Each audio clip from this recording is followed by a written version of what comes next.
नमस्कार मित्रांनो, बैलगाड्या शर्यत नाथघाटाचा या आपल्या यूट्यूब चॅनलमध्ये तुमचं स्वागत आहे। मित्रांनो, तुम्ही जर आपल्या या चॅनलवर नवीन असाल तर आपल्या चॅनलला सबस्क्राईब करायला विसरू नका।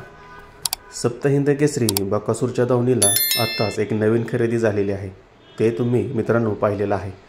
त्या नंदीचं नाव आहे साम्राज्य। दुसा हा बैल आहे तो। तर मित्रांनो, मोहिलशेठ धुमाळ यांचा घरचा साज पळवण्याचा प्रयत्न चालू आहे।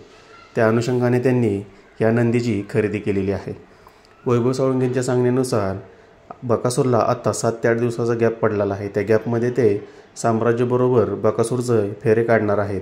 त्याच्यामध्ये गाडी कशी पळती हे पाहण्यात येईल। त्याचबरोबर मित्रांनो, सप्तहिंद केसरी बकासूर आणि साम्राज्य ही मोहिलशेठ धुमाळ यांची घरची गाडी आपल्याला कोणत्या मैदानात पळताना दिसेल। तर मित्रांनो, 18 तारखेला एक मैदान आहे आणि 21 तारखेला एक मैदान आहे। या दोन मैदानापैकी कोणत्या तरी एका मैदानावर आपल्याला साम्राज्य आणि सप्तहिंद केसरी बकासूर हा घरचा साज नक्कीच पळताना दिसेल। तर मित्रांनो, तुम्हाला काय वाटतंय, साम्राज्य आणि बकासूर ही गाडी गटून पळेल का?